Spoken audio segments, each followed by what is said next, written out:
Well, it's good to have everybody with us today. ఈ రోజు మీతో ఉండడం నాకు ఎంతో సంతోషంగా ఉన్నది. And hopefully Jaya's cough will go away. Yes. But we're going to continue where we left off last week, talking about Jesus the high priest. గతించినటువంటి వారం మనం ఎక్కడైతే ముగించామో దాన్ని మరలా కొనసాగించాలనుకుంటూ ఉన్నాను. యేసు ప్రభు గారు ప్రధాన యాజకుడు అనే అంశం గురించి నేను మీతో మాట్లాడని ఆశపడుతూ ఉన్నాను. In Hebrews chapter 8 verse 1. హెబ్రీయులకు రాసిన పత్రిక 8వ అధ్యాయము Hebrews chapter 8 verse 1 says, now the main point in what has been said is this. హెబ్రీయులకు రాసిన పత్రిక 8వ అధ్యాయము మొదటి వచనము ఎంతో ముఖ్యమై ఉంటూ ఉన్నది. The main point. That means everything that he has talked about up till now, the writer of Hebrews, he's saying the main point, guys, is that we have such a high priest. ఇక్కడ హెబ్రీయుల గ్రంథకర్త రాసినటువంటి విషయాలు మనం చూసుకున్నట్లయితే ఇక్కడ ప్రధానమైన యాజకుడు అంటే ఎవరు అనే విషయాన్ని ఇందులో స్పష్టంగా రాసి ఉన్నది. It's not that we had, but we now have. మనం ఎప్పుడో చూసినది కాదు, ఇప్పుడు కలిగి ఉన్నటువంటి దానిని గురించి ఇందులో రాయబడుతూ ఉంటూ ఉన్నది. Now look at the next part of this verse. It says, who has taken his seat at the right hand of the throne of the majesty in heavens. పరలోకమందు ఎవరైతే సింహాసనము పక్కన కుడి పార్శ్వమున కూర్చొని ఉంటారో ఆ వ్యక్తిని గురించి మనం ఈ రోజు నేర్చుకోబోతూ ఉంటూ ఉన్నాం. Before Jesus in the heavenly realm, there was no high priest. యేసు ప్రభు గారి కంటే ముందుగా ఏ ఒక్కరు కూడా పరలోకములో ప్రధాన యాజకుడు అనేవారు ఎవ్వరు లేరు. But through the resurrection, Jesus passed through the heavens, and now he is seated at the right hand of the Father as the high priest. ఎప్పుడైతే యేసు ప్రభు గారు తిరిగి లేచి దాని గుండా పరలోకమునకు చేరుకున్న తర్వాత అప్పుడు మాత్రమే సింహాసనము పక్కన ఒక ప్రధాన యాజకుడుగా కూర్చోగలిగి ఉన్నాడు. Just real quickly, turn in your Bibles to Hebrews chapter 9. దయచేసి అందరూ కూడా మీ పరిశుద్ధ గ్రంథాన్ని చూసినట్లయితే హెబ్రీయులకు రాసిన పత్రిక 9వ అధ్యాయం ఒకసారి చూద్దాం. Hebrews chapter 9 verse 24. హెబ్రీయులకు రాసిన పత్రిక 9వ అధ్యాయము 24వ వచనాన్ని ఒకసారి చదువుకుందామండి. Talking about Jesus going through the heavens into the third heaven. Go ahead. ఇక్కడ చూసినట్లయితే యేసు ప్రభు గారు తిరిగి లేచిన తర్వాత ఆయన ఎక్కడికి చేరుకున్నాడంటే 3వ ఆకాశములోనికి చేరుకున్నట్లుగా మనకు కనబడుతూ ఉంటూ ఉన్నది. Verse 24 says, for Christ did not enter a holy place made with hands, a mere copy of the true one, but into heaven itself, now to appear in the presence of God for us. అతను 24వ వచనం ప్రకారంగా చూసుకున్నట్లయితే అందువలన నిజమైన పరిశుద్ధ స్థలమును పోలి హస్తకృష్టమైన పరిశుద్ధ స్థలములో క్రీస్తు ప్రవేశించలేదు గాని ఇప్పుడు మన కొరకు దేవుని సముఖమందు కనబడుటకు పరలోకమందే ప్రవేశించెను. Now, reminding you of what we've talked about the first heaven, second heaven, and the third heaven.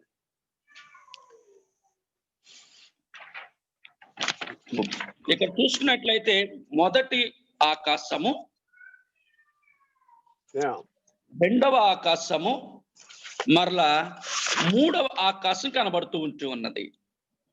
okay.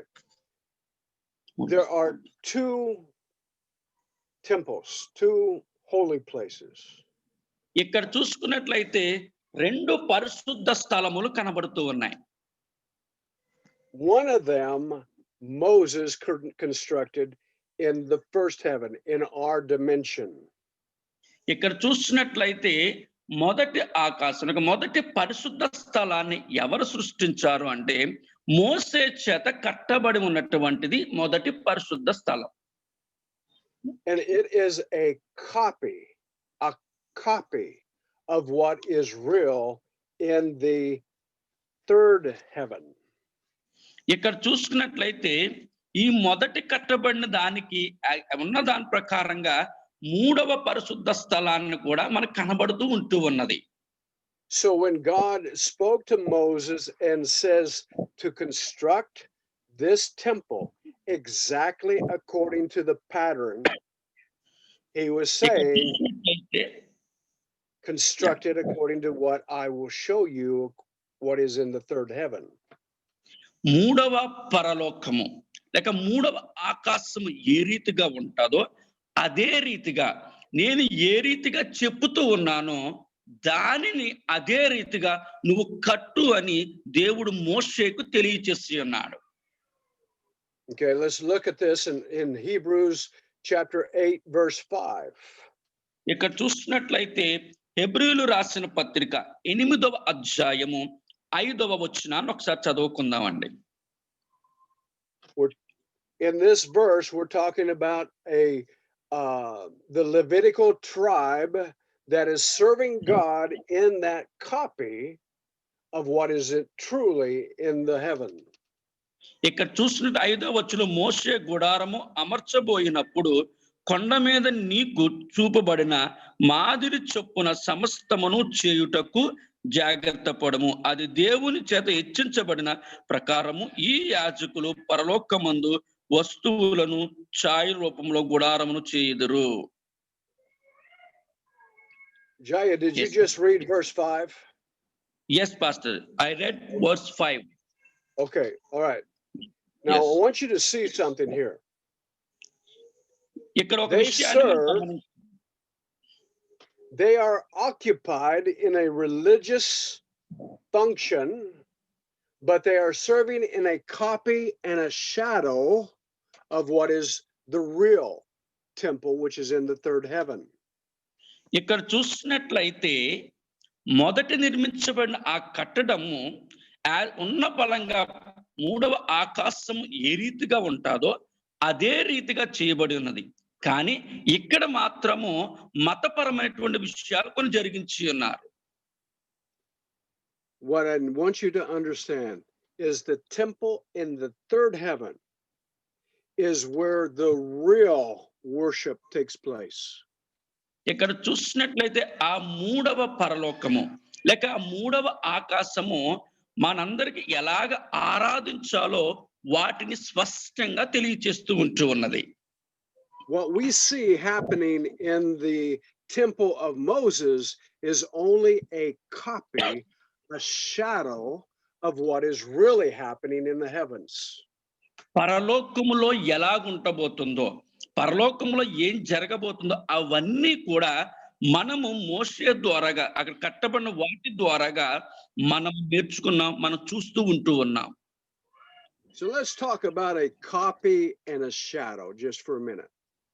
ఇక్కడ కొన్ని విషయాలు మనం చూద్దాం. అది అక్కడి నుంచి ఇక్కడ తేవబడ్డం ఏంటి, ఆ యొక్క నీడ లాంటి విషయాలు ఏంటో ఈ రోజు మనం ఇక్కడ నేర్చుకుందాం. I'm going to show you something that is real in its full dimension. నేను ఇక్కడ చూపించినటువంటిది ఇది మీ అందరికీ కూడా సత్యంగా కనబడుతుంది, ఇది నిజంగా కనబడుతూ ఉంటూ ఉన్నది. I have a candle in my hand. ఇక్కడ నా చేతిలో ఒక డబ్బా ఉంటూ ఉన్నది. You can see the color. అందులో ఉన్న రంగులు మీరు చూస్తున్నారండి. It is round. It has height. It has volume. ఆ చుట్టూ ఉన్నటువంటి రౌండ్ గా ఉన్నదాన్ని చూడండి. లోపల ఉన్నటువంటి రంగును చూడండి. ఆ వాసన చూడండి ఒకసారి. It has a smell to it. దాని I can వాసన చూడండి. I can touch it. I can feel how smooth it is. నేను దాన్ని పట్టుకుంటూ ఉన్నాను. చాలా స్మూత్ గా ఉంటూ ఉన్నది. This is what is real.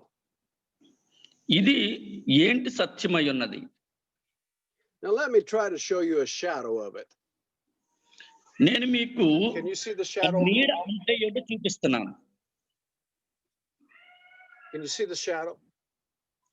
దాని యొక్క నీడ మనకు That's a కనబడుతుంది. చూడ పక్కన కనిపిస్తుందో చూడండి. Now looking at that shadow, can you ఒకసారి ఆ tell me నీడను the చూసినట్లయితే texture? Can you దాన్ని tell ఒకసారి me the నీడను texture? Can thank you, Veda. Can you smell it? Can you smell ఆ it? యొక్క Can you smell that shadow? ఆ నీడని వాసన చూడగలదండి మనము. It has nothing in comparison to what is the real. అక్కడ నీడని అక్కడున్నటువంటి నిజముగా ఉండుదాన్ని ఏమాత్రము కూడా మనం పోల్చి చెప్పలేమండి. And what the writer of Hebrews is saying, that everything that we saw in the temple of Moses is just like that shadow. ఇక్కడ మనం చూసినట్లయితే హెబ్రీలు రాసిన గ్రంథకర్త ఏమంటున్నాడంటే, మోషే నిర్మించినటువంటి ఆ దేవాలయం గాని, ఆ గుడారము గాని ఒక నీడ లాంటిది అని తెలియజేస్తూ ఉంటూ ఉన్నాడు. It has a form, but it doesn't have the reality behind it. అక్కడ అది నిర్మించబడింది కానీ అది నిజముగా అది అక్కడ ఆ రీతిగా నిర్మించబడలేకపోయింది. All the religious rituals that took place in the tabernacle of Moses was only a shadow of what is real అక్కడ in the third heaven. అక్కడ చూసినట్లయితే అక్కడ మతోచ్చారం ప్రకారంగా చూసుకున్నట్లయితే అందరూ కూడా అక్కడ కట్టిన ప్రత్యక్ష గుడారములోనికి అది చేశారే కానీ అది నిజమైనటువంటిది కాదు. I used to teach about the three heavens being different spaces around the earth. నేను ఏ విషయాన్ని మీకు ముఖ్యంగా చెప్పాలనుకుంటున్నానంటే, ఇక 3 ఆకాశముల గురించి భూమి మీద ఉన్నటువంటి వాటి గురించి స్పష్టంగా మీకు తెలియచేయాలని ఆశపడుతూ ఉన్నాను. Let me show you what I'm talking about. నేను ఏమి చెప్పాలనుకుంటున్నానో అది మీకు ఒకసారి చూపించాలని ఆశపడుతూ ఉన్నాను. I used to teach like this. చూడండి అక్కడ ఒక యారో మార్క్ కనిపిస్తూ ఉన్నది. You have the దానిని మీకు earth, చెప్పాలని ఆశపడుతున్నాను. and that is the first heaven. అక్కడ తిరుగుతూ ఉన్నటువంటి ఆ యారో మార్కును చూసినట్లయితే అది మొదటి ఆకాశమై ఉన్నది. And then you have another heaven, which is the second heaven. ఆ పైన తిరుగుతూ ఉన్నది చూసినట్లయితే అది రెండవ ఆకాశమై ఉన్నది. And then you have the third heaven, which is the outer ring of heavens. అది చూసినట్లయితే మూడవది మొత్తం భూమి అంతటిని కూడా ఆక్రమించినటువంటి పరలోకంగా కనబడుతూ ఉన్నది. The problem with this is that it requires space, and it requires a dimension of volume and width and height. ఇక్కడ సమస్య ఏమిటి అంటే ఉన్నటువంటి స్థలము, దాని యొక్క సైజు, దాని యొక్క వెడల్పు ఎంత ఉంది, ఎంత వరకు ఆక్రమించి ఉన్నదో అది అక్కడ మనం గమనించవలసినటువంటి అంశమై ఉన్నది. And so when I thought in my mind that when Jesus went through the heavens, he was actually penetrating space. ఒకవేళ యేసు ప్రభు గారు డైరెక్ట్ గా ఆ యొక్క పరలోకానికి వెళ్ళిపోయినట్లయితే ఈ స్థలం అన్నిటిని కూడా విడిచిపెట్టినట్లు అవుతూ ఉంటది. But he's not penetrating space, he's penetrating dimensions. a dimension. He's going through dimensions. కానీ వాటిని విడిచిపెట్టకుండా వాటన్నిటినీ కూడా చూసుకుంటూ వాటన్నిటిలోని నడుచుకుంటూ కూడా ఆయన ఆ చివర ఉన్నటువంటి పరలోకంలో కానీ అడుగుపెట్టి ఉన్నాడు. A dimension will exist, co-dimensions will exist and not occupy space. అక్కడ మూడవ పరలోకము మొత్తం అంతా కూడా ఆయన ఆ స్థలం అంతా ఆక్రమించినట్లుగా మనకి స్పష్టంగా కనబడుతూ ఉంటూ ఉన్నది. Or in other words, what I'm trying to say is that in the third dimension where God's throne is an actual temple. ఇక్కడ చూసినట్లయితే మూడవ పరలోకము అది దేవుని యొక్క ఇల్లై ఉంటూ ఉన్నది. And in that temple, it was designed just like the temple that we saw Moses build on the earth. భూమి మీద మోషే ఎలాగైతే ఒక గృహాన్ని నిర్మించి ఉన్నాడో ఒక దేవాలయం నిర్మించి ఉన్నాడో అలాగే దానిని కూడా నిర్మించినట్లుగా మనకు కనబడుతూ ఉంటూ ఉన్నది. So on the earth, in the first dimension, we see this tabernacle that's divided into two different parts. మనం చూసినట్లయితే మొదటి పరలోకము అనగా అక్కడ ప్రత్యక్ష గుడారాన్ని కట్టారు, రెండు భాగాలుగా దాన్ని విభజించడం జరిగి ఉన్నది. We have the holy place and then we have the holy of holies. అక్కడ చూసినట్టుగా పరిశుద్ధ స్థలము అతి పరిశుద్ధ స్థలముగా మనకు కనబడుతూ ఉన్నది. So in heaven there is also a holy place and there's also a holy of holies. పరలోకము కూడా పరిశుద్ధ స్థలం ఉన్నది, అతి పరిశుద్ధ స్థలము కూడా అక్కడ కనబడుతూ ఉన్నది. And his purpose is the same. కానీ అక్కడ ఉద్దేశాలు రెండు కూడా ఒక్కటై ఉంటూ ఉన్నాయి. But what is eternal, what is forever established is in the third heaven, not according to the first heaven. ఇక్కడ చూసి నిత్య రాజ్యము అనేది మూడవ పరలోకములోనే నియమించబడినది కానీ మొదటి రెండు పరలోకములో మాత్రం కాదు. Now in Moses' tabernacle we see priests that are daily involved in the upkeep of the tabernacle. మోషే నిర్మించినటువంటి ఆ ప్రత్యక్ష గుడారములో యాజకుడు ప్రతిసారి కూడా వస్తూ ఉండేవాడు. They're very active in the everyday rituals. ఆయన ఏం చేశాడు, ప్రతిరోజు కూడా యాక్టివ్గా అన్ని విషయాల్లో కూడా ఇన్వాల్వ్ ఆయన ముందుకు జరిగిస్తూ ఉండేవాడు. They change out the showbread. They change the showbread. They take out one bread and put in another. ఆయనకి వచ్చిన వెంటనే ఆయన సమూహము రొట్టెను పంచుతూ ఉండేవాడు. They keep the lights lit in the candlestick is always maintained lit. ప్రతిరోజు కూడా ఆ యొక్క బలిపీఠం ముందు ఉన్నటువంటి వాటిని ఆ కొవ్వొత్తులు వెలిగిస్తూ ఉండేవాడు.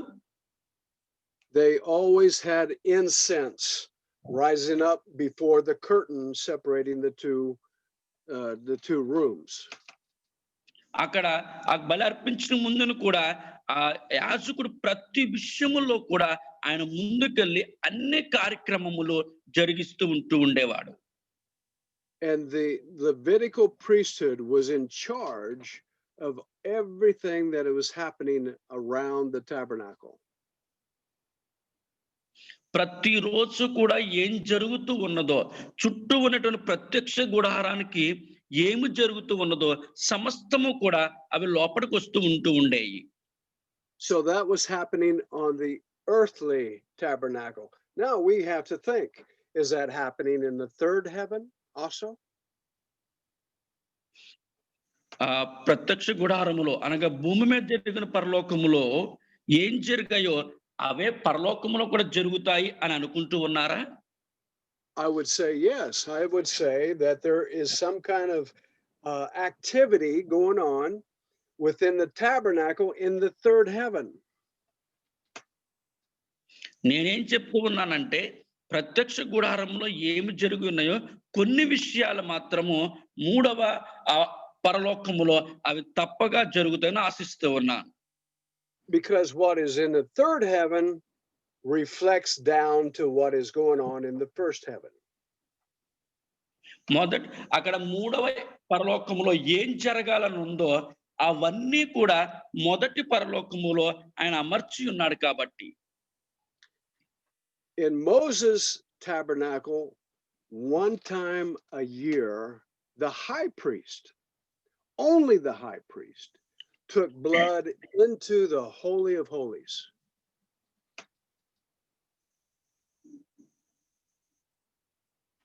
Did you catch that? మోషే నియమించిన ప్రత్యక్ష గుడారములో ప్రధాన యాజకుడు సంవత్సరమునకు ఒకేసారి ఆయన అతి పరిశుద్ధ స్థలములోనికి అడుగు పెట్టవలసి వచ్చి ఉన్నది. The high priest that Moses established one time a year had a day of expiation. అక్కడ మోషే చేసినటువంటి దాంట్లోని సంవత్సరానికి ఒక్కసారి మాత్రమే ఆయన వెళ్ళాలి. ఏ రోజైతే నియమించాడో అదే రోజు ప్రధాన యాజకుడు అక్కడ అడుగు పెట్టవలసి వచ్చి ఉన్నది. The high priest had to offer sacrifices for himself, and then he went into the Holy of Holies and he offered sacrifice for all the people of Israel.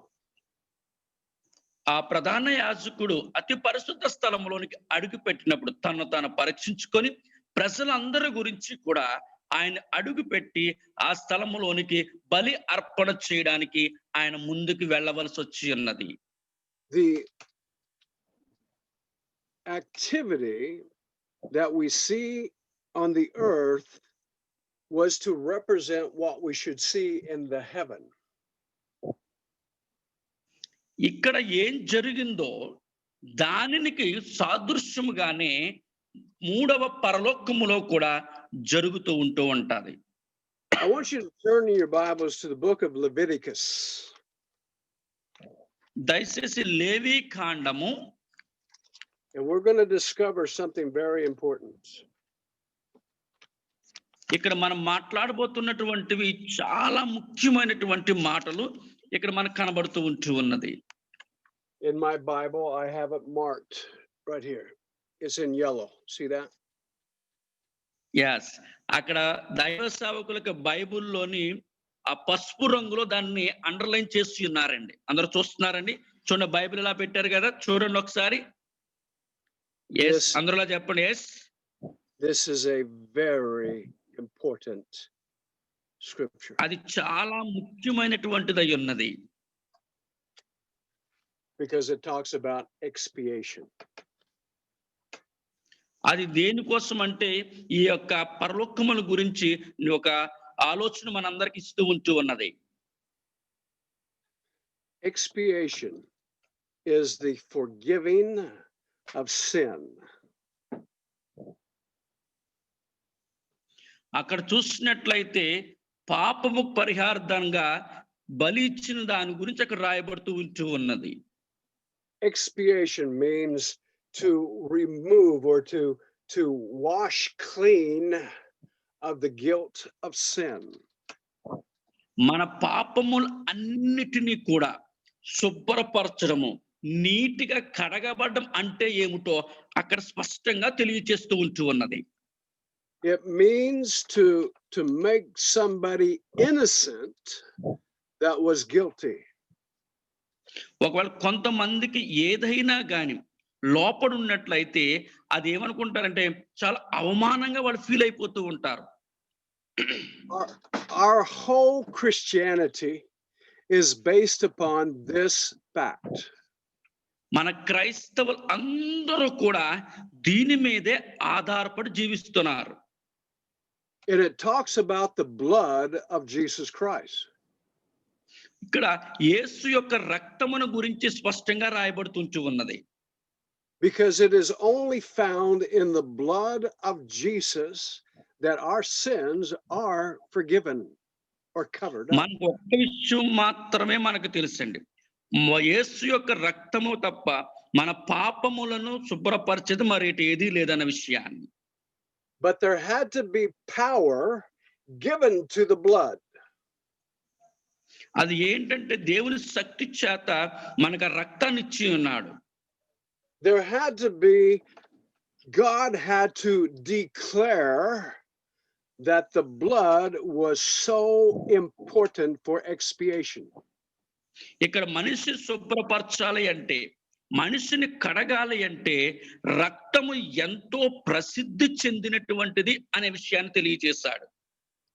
Blood is blood until God declares it as useful for expiation. అక్కడ రక్తము రక్తమేనండి, కానీ దేవుడు రక్తము గొప్పతనం చెప్పినంత వరకు కూడా ఆ రక్తం గొప్పతనం ప్రజలకు తెలియలేదు. Now let's look at this scripture. ఈ వచనాన్ని ఒకసారి చదువుదామండి. For the life of the flesh is in the blood. Pastor, could you please tell us? We need a reference, which Levitical chapter,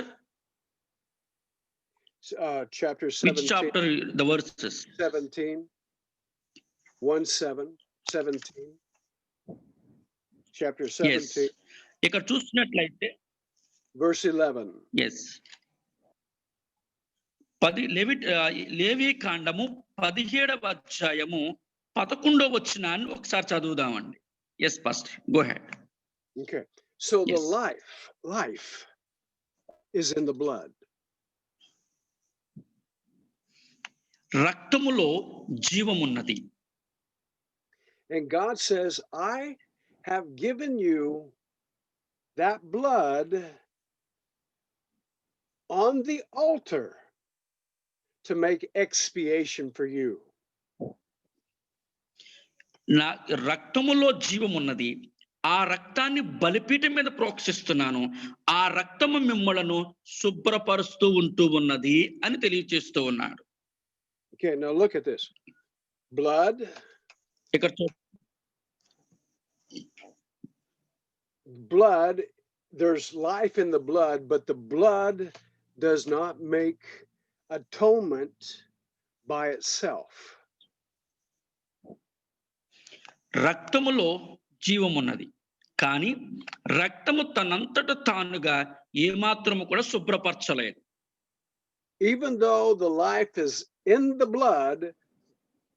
blood by itself does not make atonement. ఒక రక్తములో జీవముంది, మనలో రక్తం ఉన్నప్పటికీ కూడా అది మనల్ని ఏమాత్రం కూడా సరిచేయదండి. అది Okay, I want you to see this. Very important. ఇక్కడ ఇది జాగ్రత్తగా విషయాన్ని గమనించండి, ఇది చాలా ప్రాముఖ్యమైనటువంటి విషయం. ఇది The blood that has the life has to be taken to the altar. మనకి రక్తములో జీవం ఉన్నది, కానీ ఆ రక్తమును తీసుకొని బలిపీఠం మీద ప్రోక్షించడం జరిగి ఉన్నది. Without the action of taking the blood to the altar, there is no atonement made. ఒకవేళ ఆ రక్తాన్ని తీసుకొని బలిపీఠం మీద పోసినంత మాత్రాన ఆ రక్తము పాపములను ఏమాత్రము శుభ్రపరచదు. Or God is saying, I'm giving you the essence that will make atonement, but you have got to apply it. You have to put it on the altar. నేనిచ్చిన ఆ రక్తాన్ని మీరు వాటిని తీసుకొని వాటిని మీలో ఉంచుకొని ఆ బలిపీఠంలో పోసినప్పుడు అవి శుభ్రపరచబడుతూ ఉంటూ ఉన్నది. What happened in the Old Testament when somebody sinned? ఎవరైనా పాపము చేస్తే పాత నిబంధన ప్రకారంగా ఏం చేయాలి? If I found myself sinning, I had to go and I had to find an animal out of my corral, my possession. I had to go get him and I had to take him.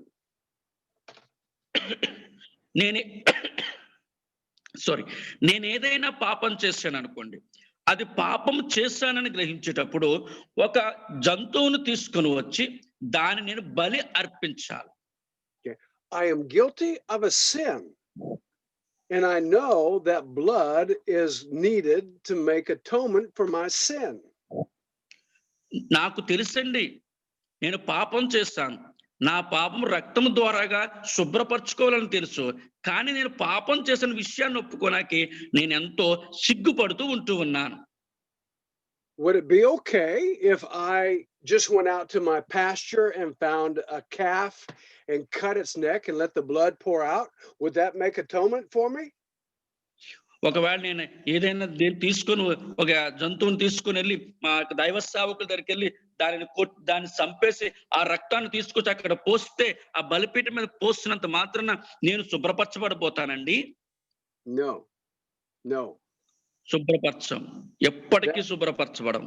That animal had to be taken to the priest. ఆ యొక్క జంతువుని యాజకుని దగ్గరికి తీసుకొని రావాలి. That animal by the priest had its throat cut. ఆ యొక్క యాజకుడి చేత దాని యొక్క మెడ నరకబడి ఉండాలి. The blood was received in a basin, in a cup. ఒక పాత్రలోనికి ఆ యొక్క రక్తాన్ని తీసుకోవాలి. The blood then was transported to the altar by the priest. ఆ యొక్క రక్తాన్ని అందులోనికి The blood was taken to the altar. ఆ యొక్క యాజకుడు ఆ రక్తాన్ని తీసుకున్న తర్వాత అందులోనికి పోసి అప్పుడు దాన్ని బలిపీఠం మీదకు పోయాలి. The priest took his finger in the blood and he sprinkled the altar with the blood. ఆ కప్పులో ఉన్నటువంటి ఆ రక్తాన్లోనికి యాజకుడు ఏలు పెట్టి దాన్ని లేపి ఇలాగ జల్లాలన్నమాట అండి. Then he took blood on his finger and he anointed the four corners of the altar. ఇక్కడ ఇలా తీసుకొని ఆ రక్తాన్ని 4 కొమ్ముల మీద రాయాలి, ఇలా జల్లాలన్నమాట. And then all the rest of the blood was poured out at the base of the altar. ఆ 4 కొమ్ముల మీద జల్లిన తర్వాత మిగిలిన రక్తాన్ని బలిపీఠం మీద అలా పోయాలన్నమాట అండి. And in that act, అక్కడ జరుగుతున్న ఆ పనిని చూస్తే atonement was made. అలా జరిగిన తర్వాత మనము పరిశుభ్రపరచబడినట్లుగా మనకు కనబడుతూ ఉంటూ ఉన్నది. It's the blood, but the blood being applied to the altar. అది రక్తం ఉన్నది, ఆ రక్తాన్ని తీసుకొచ్చి బలిపీఠం మీద మనం పోసి ఉన్నాము. Jesus shed his blood. Correct. యేసు ప్రభు గారు తన యొక్క రక్తాన్ని అక్కడ మన కోసం ఇచ్చి ఉన్నాడు. అక్కడ a perfect sacrifice. ఆయన పరిపూర్ణమైనటువంటి అర్పణన అక్కడ తెలియచేసి ఉన్నాడు. A perfect blood that was not contaminated by the genealogy of Adam. ఇక్కడ చూసినట్లయితే ఆదాము దగ్గర నుంచి వంశావళి అంతా చూసుకున్నట్లయితే ఎవరు కూడా పరిపూర్ణమైన రక్తాన్ని అక్కడ అర్పించినట్లుగా మనకు కనబడడం లేదు. A perfect blood that flowed out of his side when that Roman soldier stabbed him with that sword or that spear. ఎప్పుడైతే రోమా సైన్యములో ఒక సైనిక అధికారి వెళ్ళి యేసు ప్రభువును ఒక బల్లెము తీసుకొని పక్కలో పొడిచేటప్పుడు ఆ పరిపూర్ణమైనటువంటి రక్తాన్ని అక్కడ చూడగలిగాం. Or the blood that came out of his back and out of his head from the thorns and all the abuse and the beating. అక్కడ చూసినట్లయితే యేసు ప్రభు గారి ముఖము నుంచి శరీరం నుంచి ప్రతి వాటి నుంచి కూడా రక్తము బయటికి ఎలా కారుతూ ఉన్నదో మనం అక్కడ చూడగలిగి ఉన్నాం. The blood was shed, but is that enough? కానీ అక్కడ రక్తము ఇవ్వబడి ఉన్నది, కానీ అది సరిపోలేదండి. అక్కడ No. సరిపోలేదు. Why? ఎందుకోసం అని? Because the blood has got to be applied to the altar. ఎందుకోసం అంటే ఆ రక్తము ఎక్కడ వేయబడలేదంటే బలిపీఠం మీద వేయబడలేదు కాబట్టి. The blood was shed, but it wasn't applied. ఆ రక్తం ఇవ్వబడింది కానీ అనువాదించబడలేదండి మనలోనికి అది. Eternal atonement was not at the shedding of the blood. హృదయాన్ని శుభ్రపరచుకోవడము అనేది రక్తము ఇవ్వడం ద్వారాగా మాత్రం కాదండి.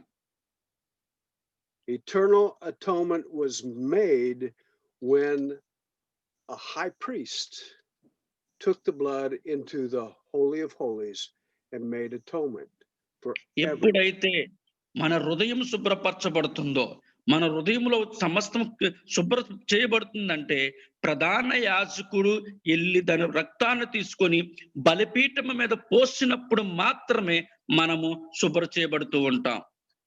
The book of Hebrews talks about a person by the name of Melchizedek.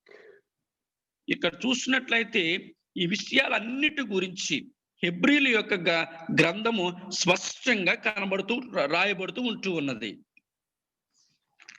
He was not part of the Levitical priesthood. ఇక్కడ చూసినట్లయితే లేవి కాండములో ఉన్నటువంటి యాజకులు లాంటి యాజకులుగా ఇక్కడ ఏమాత్రము రాయబడలేదండి. Not only was he not part of the tribe of Levi, he wasn't even a Jew. అక్కడ చూసినట్లయితే గోత్రాలు చూసినట్లయితే లేవి గోత్రం కావచ్చు, యూదా గోత్రం కావచ్చు, ఆ ఏది చూసినప్పటికీ కూడా But the book of Hebrews identifies this man as a king of Salem. ఇక్కడ చూసినట్లయితే హీబ్రూ గ్రంథకర్త చూసినట్లయితే రాజు రాజ్యాధికారమును గురించి ఆయన స్పష్టంగా తెలియజేస్తూ ఉంటూ ఉన్నాడు. And he was also a priest of the Lord God Almighty. మన యొక్క ప్రధాన యాజకుడు ఎవరు అంటే ఆయనే సర్వశక్తి కలిగినటువంటి దేవుడై ఉంటూ ఉన్నాడు. So here was a priest that existed that was not part of the Levitical priesthood. ఆ యొక్క ప్రధాన యాజకుడైనటువంటి మన దేవుడు లేవి కాండములో ఉన్నటువంటి యాజకులాంటి యాజకుడు కాదండి ఆయన. ఆయన ఒక యాజకత్వం ఎలా చేయాలో అలా నేర్పించి ఉన్నాడు. Jesus could not be chosen as high priest on the earth because he was not born a Levite. యేసు ప్రభు గారు కూడా భూమి మీద ఎందుకు ఆయన ప్రధాన యాజకుడిగా కనబడలేదు అంటే ఆయన లేవీయుడిగా ఆయన ఈ లోకంలో జన్మించలేదు కాబట్టి. So in Moses' tabernacle, he was disqualified as being a priest. ఆయన మోషే కట్టినటువంటి ప్రత్యక్ష గుడారాన్ని ఆ యొక్క ప్రధాన యాజకుల ద్వారాగా దాన్ని మొత్తము కూడా తుడిసివేయబడుతూ ఉంటూ ఉన్నది. Because he was not a Levite. ఎందుకోసం అంటే ఆయన లేవీయుడు కాదు కాబట్టి. And he was not part of the lineage of Aaron. ఇక్కడ చూసినట్లయితే అహరోనికి సంబంధించినటువంటి ఆ ఒక విధానము నుంచి ఆయన రాలేదు కాబట్టి. Only the lineage of Aaron could be the high priest. అక్కడ లేవీలకు చూసినట్లయితే అక్కడ ప్రధాన యాజకుడు ఎవరు అని చూసినప్పుడు అహరోను మాత్రమే కనబడుతూ ఉన్నాడు. But God made a declaration to Jesus. కానీ దేవుడు యేసుని గురించి విషయాలను అక్కడ తెలియజేస్తూ ఉంటూ ఉన్నాడు. And in that declaration, he overrides all the old law of Moses. అక్కడ చూసినట్లయితే మోషేకి సంబంధించిన ధర్మశాస్త్రం అంతటిలోని కూడా ఈ యొక్క యాజకత్వం గురించి స్పష్టంగా రాసి ఉన్నాడు. అక్కడ he makes a declaration about Jesus being like Melchizedek. ఇక్కడ చూసినట్లయితే యేసు ప్రభు గారు మెల్కీసెదె ఎలాగో అతను కూడా అలాగే అనే విషయాన్ని ఇక్కడ మనకు కనబడుతూ ఉంటూ ఉన్నది. In the Old Testament, it says that God said this about Jesus. అక్కడ పాత నిబంధన అంతట్లోనే చూసుకున్నట్లయితే అక్కడ యేసుని గురించి స్పష్టంగా కనబడుతూ ఉంటూ ఉన్నది. You can turn with me to Hebrews chapter 7. ఒకసారి నాతో మీరందరూ కూడా హెబ్రీయులు రాసిన పత్రిక 7వ అధ్యాయం ఒకసారి చూద్దామండి. Hebrews chapter 7 is talking about Melchizedek. ఇక్కడ 7వ అధ్యాయంలో చూసుకున్న మెల్కీసెదెకు గురించి ఇక్కడ రాయబడుతూ ఉంటూ ఉన్నది. Melchizedek was not high priest. He was a priest. మెల్కీసెదెకు అనే వ్యక్తి అతను ప్రధాన యాజకుడు కాదండి. There's a difference between a priest and a high priest. ఇక్కడ చూసినట్లయితే యాజకుడు ప్రధాన యాజకుడికి ఇక్కడ వ్యత్యాసాన్ని ఒకసారి గమనించవలసిన వారి వలె ఉండాలి. Each one of them are responsible for different regulations, different worships. ఇక్కడ చూసినట్లయితే యాజకుడికి ప్రధాన యాజకుడికి ఇద్దరి మధ్య వ్యత్యాసం కూడా చాలా భిన్నంగా ఉంటుంది. ఆరాధన విషయంలో ప్రతి వాటి విషయాల్లో కూడా. Only the high priest had the responsibility and the privilege of making atonement every year. ప్రతి ఒక్క సంవత్సరం కూడా ప్రతి ఒక్కరిని శుభ్రపరచడానికి చూసినట్లయితే ప్రధాన యాజకుడు ఒక్కరికి మాత్రమే అధికారం ఇవ్వబడుతుంది, అవకాశం కలిగించబడుతూ ఉంటుంది. Look here at verse 17. ఒకసారి హెబ్రీయులు రాసిన పత్రిక 7వ అధ్యాయం 17వ వచనాన్ని చదువుకుందామండి. Chapter 7 verse 17. 7వ అధ్యాయం 17వ వచనాన్ని. Making reference to an Old Testament scripture, it says, "For it attested of him, you are a priest forever, according to the order of Melchizedek." ఇక్కడ చూసినట్టు ఏలయనగా నీవు నిరంతరము మెల్కీసెదెకు క్రమము చొప్పున యాజకుడివై ఉన్నావు అనే విషయమై సాక్ష్యం చెప్పబడెను. Or in other words, God is saying, Jesus, you're not born a Levite. మరొక చోట ఏం తెలియజేస్తుందంటే దేవుడు యేసు ప్రభువును పంపించి ఉన్నాడు, అతడు లేవీలుగా పుట్టలేదు అని తెలియజేస్తా ఉన్నది. And according to the law, I established that it is only the Levitical priesthood that could be priest. ఇక్కడ ధర్మశాస్త్రం ప్రకారంగా చూసినట్లయితే లేవీలకు ఎలాగైతే యాజకుడు ఉన్నాడో అదే రీతిగా మీరు కూడా యాజకుడిగా ఉన్నారు అని చెప్తూ ఉన్నారు. But outside of the Jewish religion, there is a priest. His name is Melchizedek. యూదుల కోసం బయట విషయాలు చూసినట్లయితే వాళ్ళకు ఒక యాజకుడు ఉన్నాడో అతడి పేరు మెల్కీసెదెకు. And you are going to be a priest, but not according to Levite, but according to Melchizedek. You will be the same like Melchizedek. ఏమంటూ ఉన్నారంటే యేసు ప్రభు గారిని, నీవు లేవీలకు సంబంధించిన యాజకుడు కాదు, కానీ మెల్కీసెదెకు ఏ రీతిగా ఉన్నాడో అలాంటి యాజకుడువు నీవు అని అంటూ ఉన్నారు.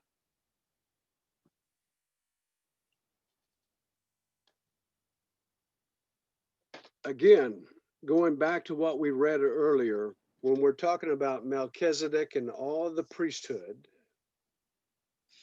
మనం ఒకసారి మెల్కీసెదెకు గురించి అక్కడ ఉన్నటువంటి యాజకులందరి గురించి ఒకసారి మనము తెలుసుకోవాల్సిన వారి వలె ఉండాలి. Chapter 8 verse 1. మరొకసారి హెబ్రీయుల పత్రిక 8వ అధ్యాయం 1వ వచనంలోకి వద్దామండి. Now the main point is this.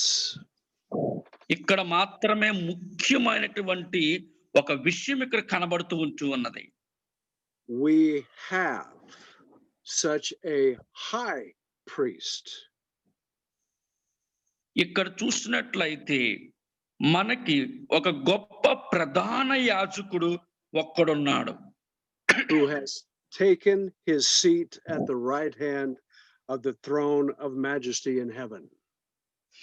పరలోకములో సింహాసనము మీద ఆసీనుడైతున్నటువంటి ఆ ప్రభువు కుడి పార్శ్వమున కూర్చునడానికి తీసుకువెళ్ళబోతున్న ప్రధాన యాజకుడు మనకు ఒకడున్నాడు.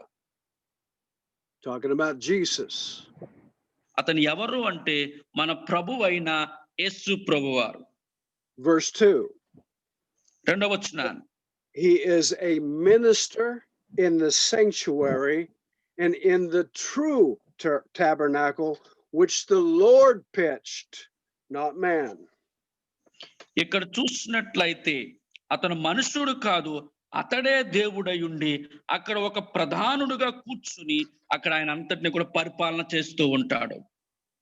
How many high priests could exist at any given time? ఎంతమంది ప్రధాన యాజకులు ఉన్నారు ఇక్కడ ఇచ్చినటువంటి స్థలంలోనికి? Could we have 5 high priests? అక్కడ 5 ప్రధాన యాజకులు ఉన్నారండి? No. No. Could you have 3 high priests? అక్కడ 3 యాజకులు ప్రధాన యాజకులు ఉన్నారండి? No. No. There's only one high priest. ఒకే ఒక్క ప్రధాన యాజకుడు ఉన్నారండి. And the scripture says now we have that high priest. మనము ఇప్పుడు ఆ ఒకే ఒక్కడైన ఆ ప్రధాన యాజకుడిని మనము కలిగి ఉన్నాము. Now my question to you is, when was that done? ఇదంతా కూడా నేను అడిగే ఒక ప్రశ్న ఏంటంటే ఇదంతా కూడా ఎప్పుడు జరిగి ఉన్నది? When was it that Jesus became the high priest? ఎప్పుడు యేసు ప్రభు గారు ఒక ప్రధాన యాజకుడిగా మార్చబడతారు? There had to be a placement of him in a very high order. అక్కడ నియమించినటువంటి క్రమము ప్రకారంగా చూసుకుంటే యేసు ప్రభు గారు ఎప్పుడు ఒక ముఖ్యమైనటువంటి సీట్లో కూర్చుంటారు అక్కడ. Was there a high priest in heaven, in the third heaven? ఎప్పుడు ప్రధాన యాజకుడు 3వ పరలోకములో ఆయన ప్రధాన యాజకుడిగా కూర్చొని ఉంటాడు. We have a tabernacle, we have a temple, but do we have a high priest? మనకు ఆల్రెడీ ప్రత్యక్ష గుడారం ఉన్నది, మనకి దేవాలయం ఉన్నది, మనకి యాజకుడు ఉన్నాడు. Turn with me to the book of Philippians. దయచేసి ఒకసారి ఫిలిప్పీలు రాసిన పత్రిక. Talking about Jesus. ఇక్కడ యేసుని గురించి స్పష్టంగా రాయబడుతూ ఉన్నది. Chapter 2. ఫిలిప్పీలు రాసిన పత్రిక 2వ అధ్యాయము. Okay, now listen to this. We'll read verses 6, 7, and 8. 6వ వచనాన్ని, 7వ వచనాన్ని, 8వ వచనాన్ని చదువుకుందాం. Go ahead, Jaya. ఆయన దేవుని స్వరూపము కలిగిన వాడయుండి దేవునితో సమానంగా ఉండుట విడిచిపెట్టకూడదని భాగ్యమని ఎంచుకొనలేదు గాని మనుషుల పోలికగా పుట్టి దాసుని స్వరూపమును ధరించుకొని తన్ను తానే రిక్తునిగా చేసుకొనెను. మరియు ఆయన ఆకాశమందు మనుషుడుగా కనబడి మరణము పొందినంతగా అనగా శిలువ మరణము పొందినంతగా విధేయత చూపున వాడై తన్ను తాను తగ్గించుకొనెను. ఆమేన్. Now this is describing Jesus, what he did before he died and his obedience even to the point of dying on a cross. ఆయన చూసినట్లయితే అవిధేయత కలిగిన వారు అందరి గురించి కూడా సిలువలో ఏ రీతిగా మరణించాలో, ఏ రీతిగా ఉండాలో ప్రతి విషయము గురించి కూడా ఇక్కడ స్పష్టంగా రాయబడుతూ ఉన్నది. And because that he did not regard equality with God as something to be grasped, ఆయన ఏమాత్రము కూడా గొప్ప భాగ్యముగా నేనే దేవుడునిగా అని అనిపించుకోవడం కానీ ఇష్టం లేదు కానీ and because he emptied himself, taking a form of a bondservant, ఆయన ఎలా ఉండాలనుకున్నాడో తెలుసా? ఒక పరిచారకుడిగా, ఒక నిజమైనటువంటి సేవకునిగా అక్కడ కనబడాలనుకుంటూ ఉన్నాడు. and because he became obedient, ఇక్కడ even to the దేవుడు point of death, ఇక్కడ విధేయత కలిగి విధేయతను ప్రజలకు చూపించే రీతిగా ఉండాలనుకుంటూ ఉన్నాడు. verse 9. తొమ్మిదవ వచనం చదువుకుందామండి. Because he was faithful in all of those things, for this reason, అందును బట్టి అందరూ కూడా అతని దగ్గరకు వచ్చి అతని నామాన్ని మహిమపరిచేవారు వలె ఉండాలి. for this reason, ఇదొక్క కారణం చేతేనండి God highly exalted him. అందుకే యేసు నామము ఎంతగానో ఉన్నత నామంగా కొనియాడబడుతూ ఉంటూ ఉన్నది. So when was Jesus highly exalted? ఎప్పుడు యేసు ప్రభు గారు ఆ ఉన్నతముగా ఆయన నిర్ణయించబడతాడు? When he was found faithful and obedient to God's will, even to the point of death on a cross. ఎప్పుడైతే ఆయన విధేయత కలిగి విశ్వాసముతో మనం ముందుకు వెళుతూ ఉంటామో అప్పుడు అతడు మాత్రము కొనియాడబడుతూ ఉంటూ ఉంటాడు. So God highly exalted him and gave him a name which is above every name. ఇక్కడ చూసినట్లయితే ఆయన ఎంతగా కొనియాడబడుతూ ఉంటాడంటే అతని నామము ఎంతగా కొనియాడబడుతుందంటే ఎవ్వరు ఊహించినటువంటి విధముగా కొనియాడబడుతూ ఉంటూ ఉంటది. Jesus did not have that name before he died on the cross. అలాంటి ఆ రీతిగా కొనియాడబడే పేరు యేసు ప్రభు గారికి సిలువలో మరణించక ముందు ఆయనకు అవసరం లేదండి. Jesus was not highly exalted until he died on the cross. ఆయన సిలువలో మరణించినంత వరకు కూడా ఆయన గొప్పగా కొనియాడబడడము ఆయనకి మాత్రం ఇష్టం లేదు. But because he died on the cross and was obedient to the Father, even unto death, God gave him that name. అక్కడ తండ్రి చిత్తాన్ని నెరవేర్చి తండ్రి మాటకి విధేయత చూపించి ఆయన మరణించిన తర్వాత ఆ విషయాలను ఆ యొక్క హోదాను పొందుకోవాలనుకుంటూ ఉన్నాడు. Now, when we're talking about names, we're talking about authority.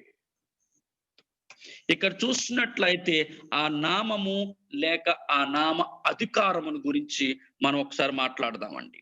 We're talking about a positional authority that God gave Jesus because of his obedience to the cross. దేవుడు యేసుకి అంత గొప్ప ఉన్నటువంటి నామాన్ని ఎందుకు ఇచ్చాడంటే ఆయన సిలువలో విధేయతను తండ్రికి చూపించి ఉన్నాడు కాబట్టి. To be high priest of the third heaven tabernacle, you had to be highly exalted. మనము మూడవ పరలోకములో ఈ ప్రధాన యాజకుడిని చూసి అత్యధికముగా ఆ ప్రధాన యాజకుడు అక్కడ కొనియాడబడుతూ ఉంటూ ఉంటాడు. Not just everybody was a high priest. కానీ ప్రతి ఒక్కరూ కూడా ప్రధాన యాజకుడు కారండి. That high priest role was only given to you by God. ఆ ప్రధాన యాజకుడు దేవుడు మనకు అనుగ్రహించి ఉన్నాడండి. Even Aaron in the first heaven, అహరోను కూడా మొదటగా ఉన్న గుడారం దగ్గర ఉన్నాడండి. God through Moses set Aaron in his position as high priest. దేవుడు మోషేతో చెప్తున్నాడు, మోషే నేనుండే స్థలములోనికి అహరోనుని పెట్టమని చెప్తూ ఉంటూ ఉన్నాడండి. And then it was perpetual. It went from generation to generation to generation of Aaron's lineage. అక్కడ చూసినట్లయితే అహరోను యొక్క సంతతి తర్వాత సంతతి అదంతటిని కూడా శుభ్రపరిచిన ప్రధాన యాజకుడై ఉన్నాడు. Not just anybody could be a high priest. ఎవ్వరు కూడా ప్రతి ఒక్కరు కూడా ప్రధాన యాజకులు అవరండి. So was it in the heavenly realm, in the third heaven. Not anybody could occupy that place as high priest. మూడవ ఆకాశం అనగా మూడవ పరలోకములో ఆ సింహాసనం మీద ప్రధాన యాజకుడు కూర్చోవలసిన సింహాసనాన్ని ఎవ్వరు కూడా దాన్ని ఆక్రమించుకోలేరు. Even Jesus had to earn by his obedience that placement of highly exalted one. యేసు ప్రభువు వారు కూడా ఆయన తండ్రి మాటకు విధేయత చూపించారు కాబట్టి ఆయన ఆ మూడవ పరలోకముల సింహాసనం మీద కూర్చొని ఆయన గొప్ప నామముగా పేరుగాంచుతూ ఉన్నాడు. So here I'm going to say something that's going to be very controversial. ఇక్కడ నేను కొన్ని చెప్పినటువంటి విషయాలన్నిటినీ కూడా మీరు చాలా జాగ్రత్తగా గ్రహించవలసిన వారు వలె ఉండాలి. The purpose of the high priest was to make expiation for the people. ప్రధాన యాజకుడిని నియమించే ఉద్దేశం ఏమిటి అంటే మొట్టమొదటిది మనుషులను హృదయాలు శుభ్రపరచడం. In heaven, where there was going to be an eternal expiation made for everyone, there was no high priest. అక్కడ పరలోకంలో చూసుకున్నట్లయితే మనుషులు కాదు ప్రతి ఒక్క నిత్యరాజ్యం అంతా కూడా నియమించబడింది, కానీ ప్రధాన యాజకుడు లేడు. We had the tabernacle, we had maybe the angelic movement around the tabernacle, but we did not have a high priest. అక్కడ ప్రత్యక్ష గుడారం నియమించబడింది, ప్రత్యక్ష గుడారం చుట్టూ అన్ని కూడా నిర్మించబడి ఉన్నాయి, కానీ ప్రత్యక్ష గుడారంలో ప్రధాన యాజకుడు అక్కడ లేకపోలేదు. We had no one that had been placed as high priest to go into the Holy of Holies and apply the blood. ఆ యొక్క పరిశుద్ధ రక్తాన్ని సిందించడానికి, పరిశుద్ధ రక్తాన్ని ప్రోక్షించడానికి ఎలాంటి వ్యక్తులు కూడా అందులోనికి అతి పరిశుద్ధ స్థలములోనికి అడుగు పెట్టే అవకాశం అక్కడ లేకుండా పోయింది. Neither did we have that perfect blood sacrifice yet. మనం చూసినట్లయితే రక్త ప్రోక్షకరణ జరగడానికి మాత్రము అక్కడ నియమించినట్లుగా మనకు కనబడుతూ ఉంటూ ఉన్నది. So there was no atonement, eternal atonement for anyone. అక్కడ నిత్య రాజ్యమునకు సరిపడినటువంటి హృదయ పరిశుభ్రత అక్కడ ఎవ్వరికీ లేదండి. Because Jesus hadn't died yet and he had not been placed as high priest yet. యేసు ప్రభు గారు మన కోసం మరణించకపోతే అక్కడ ప్రధాన యాజకుడిని మనము కూడా కలిగి ఉండలేమండి. So when the Romans crucified Jesus and he allowed it to happen. ఎప్పుడైతే రోమా సామ్రాజ్యములో రోమా సైన్యం చేత యేసు ప్రభు గారు సిలువ వేయబడి ఉన్నారో the blood was shed. అక్కడ రక్త ప్రోక్షకరణ జరిగి ఉన్నదో Jesus went down to Hades. వాళ్ళందరూ కూడా యేసు దగ్గరకు వచ్చినప్పుడు Jesus preached for 3 days down in Hades to the captured spirits. ఆ 3 రోజులు యేసు ప్రభు గారు సమాధిలో ఉండబడినప్పుడు ఆయన చెరలోనికి వెళ్ళి 3 రోజులు ఆయన ప్రసంగం చేస్తున్నట్లుగా మనకు కనబడుతూ ఉంటూ ఉన్నది. God the Father raised Jesus out of Hades and brought him up to the surface of the earth to be with his disciples for 40 days. అక్కడ చూసినట్లయితే ఈ 3 రోజులు సమాధిలో ఉండి చెరలోనికి వెళ్ళి అవన్నిటినీ కూడా ఏ రీతిగా సరిచేసి చక్రపరుచుకొని ఆయన తిరిగి లేచిన తర్వాత 40 రోజులు భూమి మీద వాటన్నిటిని కూడా తెలియచేసినట్లుగా మనకు కనబడుతూ ఉన్నది. He had not ascended to the Father yet. అక్కడ తండ్రిని దగ్గరికి వెళ్ళడానికి ఆయన ఎంతో సిద్ధపడుతూ ఉన్నాడు. And because he had not ascended to be at the right hand of the Father as high priest, atonement wasn't made yet. ఎందుకోసం అంటే అవన్నిటిని శుభ్రపరిచి తన పని ముగించుకుని వెళ్ళి ఉన్నాడు కాబట్టి సింహాసనం పక్కన తండ్రి కుడిపార్శ్వమున ఆయన కూర్చోగలిగి ఉన్నాడు. Because Jesus was going to have to pass through the heavens with his own blood to go to the temple in the third heaven. పరలోకమందు యేసు ప్రభు డైరెక్ట్ గా అక్కడికి వెళ్ళిపోయి ఆ 3వ ఆకాశములో లేక 3వ పరలోకములో అక్కడ కూడుకొని అక్కడ కూర్చున్నట్లుగా మనకు కనబడుతూ ఉన్నది. Let's go to the book of Hebrews. దయచేసి హెబ్రీయులు రాసిన పత్రికలోనికి వద్దామండి. Chapter 9. 9వ అధ్యాయంలోనికి వద్దాం. Verse 24. 24వ వచనాన్ని ఒకసారి చదువుకుందామండి. First, can I read? I'll go ahead and read it, and you can read it afterwards. For Christ did not enter a holy place made with hands or by Moses, a mere copy of the true one, but into heaven itself, now to appear in the presence of God for us. Go ahead. Verse 24.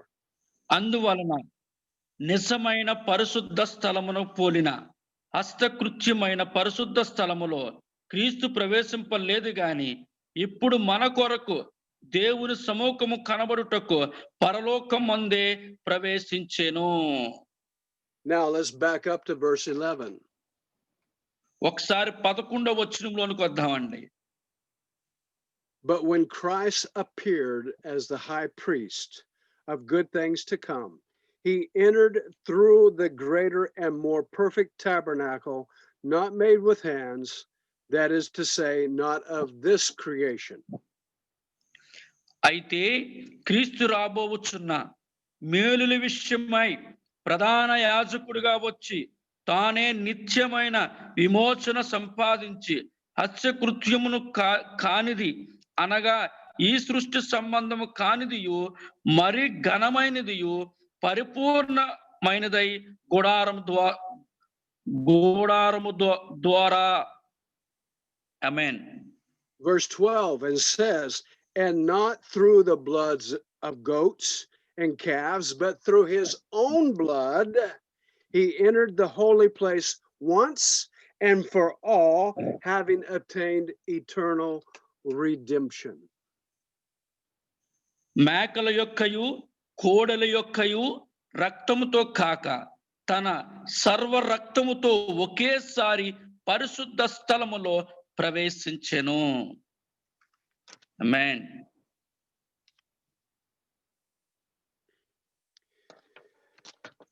When Christ ascended into the third heaven, he carried his own blood. యేసు ప్రభు గారు 3వ పరలోకములోనికి ఎలాగున్నారంటే ఆయన స్వరక్తము చేత ఆయన అందులోకి వెళ్ళగలిగి ఉన్నాడు. And all of a sudden, heaven, the third heaven, now has a high priest coming into and taking his position. ఇప్పుడు చూసినట్లయితే ప్రధాన యాజకుడు 3వ పరలోకములోనికి ఆయన ఉండవలసిన స్థలములోనికి ఆయన అడుగు పెట్టి ఉన్నాడు. What a time. What an experience. Never had there been a high priest in the third heaven. అలాంటి అనుభవాన్ని ఎప్పటికీ కూడా ఎవ్వరు పొందుకోలేదు. కానీ మన ప్రభు ఒక్కరే పొందుకొని ఉన్నారు. And all of the angels are watching as Jesus comes in as the highly exalted one. అక్కడే దేవదూతలు అందరూ కూడా ఒక ఉత్సాహంతో ఎదురు చూస్తూ ఉన్నారు. యేసు ప్రభు గారు ప్రధాన యాజకుడిగా రాబోతూ ఉన్నాడు అని. They are witnessing for the first time this man, Jesus Christ, as high priest going into the Holy of Holies. ప్రధాన యాజకుడైన యేసు అతి పరిశుద్ధ స్థలములో పరిశుద్ధంగా తన స్వరక్తము చేత ఆయన అడుగు పెట్టబోతూ ఉన్నాడు అని. And in his hands is a bowl of blood. ఆయన ఒక చేతుల్లోనికి ఆయన సొంత రక్తము చేత ఉన్నది. His own blood. ఆయన సొంత రక్తం ఉన్నది. And he passes through the Holy of Holies and he pours out the blood upon the mercy seat of God. అదే రకముగా అదే రక్తము చేత కరుణాపీఠము మీదకి ప్రభువు తన ఆసీనుడవుతూ ఉన్నాడు. The blood that was shed is now applied to the altar. ఆ రక్తము ఆ పరిశుద్ధుడు ఆ కరుణాపీఠము మీదకు ప్రోక్షించబోతున్నాడు. And boom! For the first time, expiation is made eternally. నిత్య రాజ్యములో మొట్టమొదటిసారిగా పరిశుద్ధమైన రక్తము ప్రోక్షించబడి ఉన్నది. The blood touches the altar and it is done. తన రక్తము ఇదిగో ఇక బలిపీఠము మీద ప్రోక్షించబడుతూ ఉన్నది.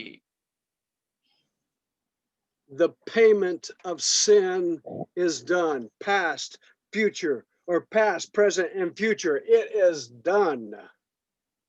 పాపమునకు సంబంధ పరిహారము జరిగిపోయిన వాటిని, జరగాల్సిన వాటిని, భవిష్యత్తులో వాటి అన్నిటి పాపములను కూడా ఆయన పరిహారము ఇచ్చినట్లుగా కనబడుతూ ఉన్నది. The law declared you guilty of sin. ధర్మశాస్త్రము నీ పాపములో ఉన్నటువంటి సిగ్గుని గురించి తెలియజేస్తూ ఉన్నది. Separated from God's presence. దేవుని యొక్క ప్రసన్నత నుంచి నువ్వు బయటికి రావాలి. దేవుని ప్రసన్నతలోకి నువ్వు బయటికి రావాలి. But now the blood comes and cleanses you of that guilt. నీలో ప్రతి ఒక్క పాపమును ప్రతి ఒక్క సిగ్గును ఆ రక్తము బయటకు తీసివేస్తూ ఉన్నది. And it places you before the Father just as if you had never sinned. తండ్రి యొద్ద నుంచి ఇక మీద నువ్వు ఎప్పుడు పాపిగా నువ్వు ముద్రించబడవో పాపకి పరిహారం పొందిన వాడుగా కనబడుతూ ఉంటావు. That is not just for your past, but it's for your present. కానీ జరిగిపోయిన వాటిని గురించి ప్రభువు అన్నిటినీ తీసివేశాడు. భవిష్యత్తులో నీవు ఇప్పుడు ఎలాగున్నావు వాటిని గురించి తెలియచేస్తూ ఉన్నాడు. And it is also for your future. The అదే blood రీతిగా covers it. అదే రీతిగా అదే రక్తము నీ భవిష్యత్తును గురించి కూడా నీకు తెలియచేస్తూ ఉన్నది. Expiation is made once and forever. ఆ యొక్క చూసినట్లయితే మన పరిపూర్ణంగా చేయడము అది ఎవరి వల్ల కాదు, అది దేవుడు తన వాటన్నిటిని తీసివేసి ఉన్నాడు. Let's go back to Hebrews chapter 9. ఒకసారి హెబ్రీలు రాసిన పత్రిక 9వ అధ్యాయంలోనికి వద్దామండి. Verse 25. We talked about him coming in, appearing before God for us in verse 24. Now in verse 25 and 26. దయచేసి ఇప్పుడు 25వ వచనము 26వ వచనం ఒకసారి చదువుకుందామండి. Go ahead, Jaya. Read 25 and 26, please. అంతేకాదు ప్రధాన యాజకుడు ప్రతి సంవత్సరము తనది కాని రక్తము తీసుకొని పరిశుద్ధ స్థలములోనికి ప్రవేశించినట్లు ఆయన అనేక పర్యాయములు తన్ను తాను అర్పించుకొనుటకు ప్రవేశించలేదు. అట్లైన ఎడల జగత్ పునాది వేయబడినందున మొదలుకొని ఆయన అనేక పర్యాయములు శ్రమ పడవలసి వచ్చెను. అయితే ఆయన యుగ యుగముల సమాప్తమందు తన్ను తానే బలిగా అర్పించుకొనుట వలన పాప నివారణ చేయుటకై ఒకేసారి ప్రత్యక్షపరచబడెను. ఆమేన్. He put sin away. అక్కడ పాపమును గురించి ఏ రీతిగా తీసివేస్తున్నారో ఆ విషయం అక్కడ కనబడుతూ ఉంటూ ఉన్నది. That means he canceled the debt. అక్కడ చూసినట్లయితే ఆ పాపమును ఏ రీతిగా తీసివేస్తూ ఉన్నాడో అక్కడ స్పష్టంగా కనబడుతూ ఉంటూ ఉన్నది. You see, sin is not the problem today. ఈ రోజు కాలం పాపం ఒక సమస్య కాదండి. What's the problem today is a heart that will not ఈ రోజు సమస్య ఏమిటి అంటే అది మన హృదయమై ఉంటూ ఉన్నదండి. bow their will to the will of the Father. మనము దేవుని యొక్క ప్రణాళిక, తండ్రి యొక్క ప్రణాళిక మన మీద ఏ రీతిగా ఉందో మనం తెలుసుకోవాలి. It's a rebellion in the heart of man that will not come under the authority of God the Father. చాలా మంది మనుషులు దేవుని యొక్క హృదయపూర్వకంగా దేవుని యొక్క అధికారం కిందకి వారెవరూ రావడం లేదండి. Sin is nothing more than the outward expression of that rebellion within their heart. ఇక్కడ చూసి పాపము చూసినట్లయితే మన హృదయములో ఉన్న పాపాన్ని బయటికి తీసివేసి ప్రభు అధికారం కిందకి మనం రావాల్సిన వారి వలె ఉండాలి. Sin is the outward expression of an inward problem. పాపం అనేది బయట కనబడినటువంటిది కాదు, అది మన హృదయానికి సంబంధించినటువంటిది. Remember my story about little Johnny? ఒకసారి చిన్న విషయం గురించి మనకి తెలియచని ఆశపడుతూ ఉంటూ ఉన్నా. Little Johnny was a little boy that was with his family in church. సంఘములో జానీ అనేటువంటి ఒక కుటుంబము ఉంటూ ఉన్నది. And Johnny was very active. Johnny అనే అబ్బాయి చాలా యాక్టివ్ గా ఉంటూ ఉంటాడు. And it was during the time when the church had pews, long benches that the people sat on. ఆ చర్చ్ లోకి వచ్చి ఆ యొక్క బెంచ్ అంతట్లో కూడా ఎంతగానో అల్లరి చేస్తూ ఉంటూ ఉంటాడు. And Johnny was on top of the bench and he was stomping around making all kinds of noise. ఆ చర్చ్ లోకి వచ్చిన జానీ ఏం చేస్తా ఉంటాడంటే బెంచ్ మీద నిలబడి అటు ఇటు తిరుగుతూ పరుగులెడుతూ ఉంటూ ఉంటాడు. And everybody was trying to hear the preaching, but Johnny was making so much noise, he was distracting everybody.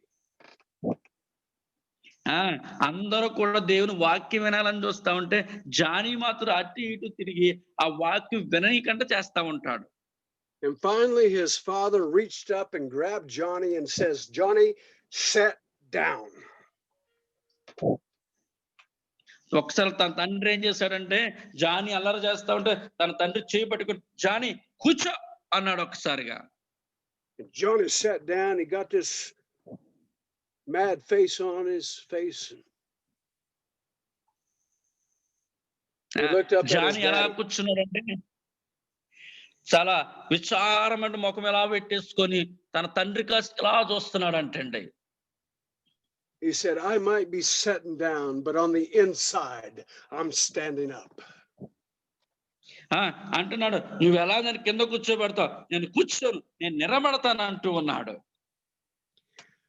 You see, sin is nothing more than that outward expression. పాపం అనేది బయటికి అది కనబడేది కాదండి. Sin has been dealt with. It's been forgiven. పాపము మన కోసం ఆ క్షమాపణ ఇచ్చి ఉన్నాడు దేవుడు మన పాపము గురించి. But what God is dealing with now is that heart of Johnny. కానీ అక్కడ చూసినట్లయితే జాని యొక్క హృదయములో ఏ రీతిగా ఉంటూ ఉన్నదో చూడాలి. I'm going to do what I want to do. నేను చెయ్యాలి, నేను చేస్తానని ఉన్నది.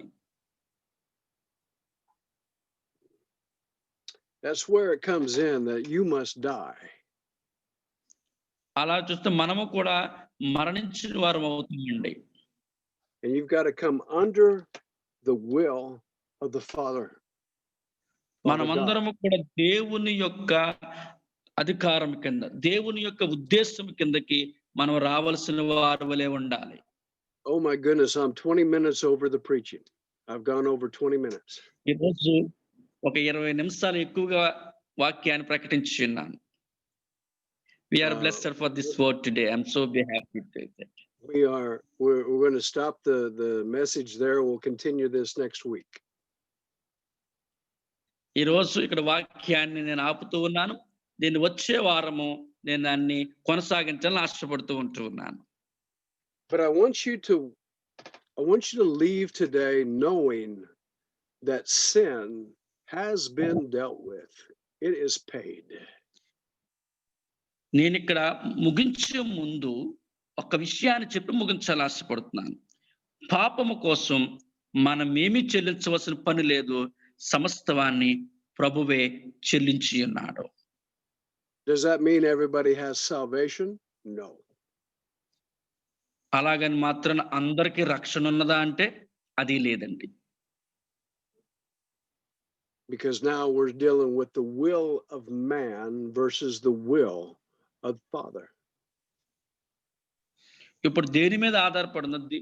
మానవుని యొక్క ప్రణాళిక అది దేవుని చిత్త ప్రకారంగా ఉన్నదా లేదా అనే వాటి మీద ఆధారపడుతూ ఉన్నది. And Jesus, through the new covenant, deals with the heart of man.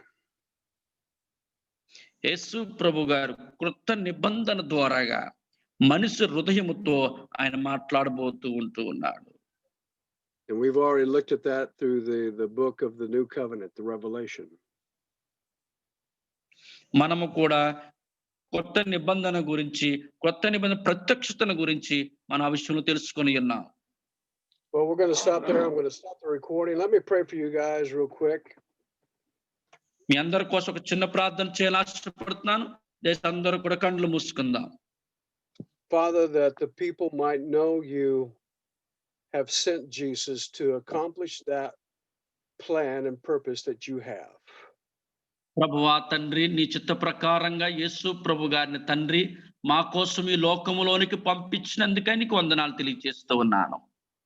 Thank you, Jesus, for being obedient even to the point of death on the cross.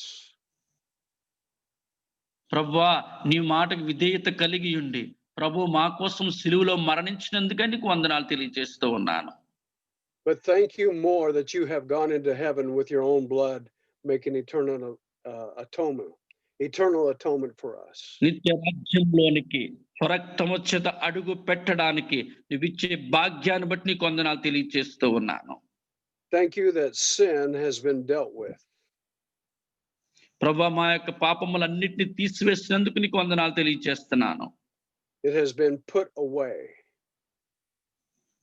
ప్రభువా అది మాలో తీసివేసి మనం పరిశుద్ధపరచినందుకు నీకు వందనాలు తెలియజేస్తున్నాను.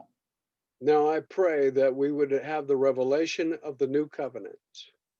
ప్రభువా క్రొత్త నిబంధన ప్రత్యక్షతను ప్రభువా అందరూ పొందుకోవాలని మేము తండ్రి యేసు ప్రార్థన చేస్తూ ఉన్నాం. And have the power of the Holy Spirit working within us.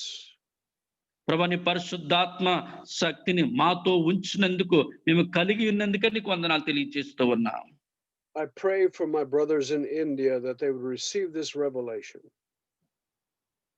ప్రభువా భారతదేశములో ఉన్నటువంటి మా సహోదరులందరూ ఈ ప్రత్యక్షతను కలిగి ఉండాలని కోరుతూ ఉన్నాను. And be set free of guilt. ప్రభువా వారు ప్రతి వాటి నుంచి తండ్రి స్వతంత్రులుగా మార్చబడడానికి సహాయం చేయండి. So they might serve you with a clear conscience, a clean conscience. ప్రభువా ఆ శుభ్రపరచడం అనే విషయాన్ని తండ్రి యేసయ్య ప్రతి ఒక్కరు గుర్తిరడానికి సహాయం చేయండి. I bless them in Jesus' mighty name. యేసు నామములో అందరిని దీవించి ఆశీర్వదిస్తున్నాను తండ్రి. Amen. Amen. Amen. Amen. Well, thank you for being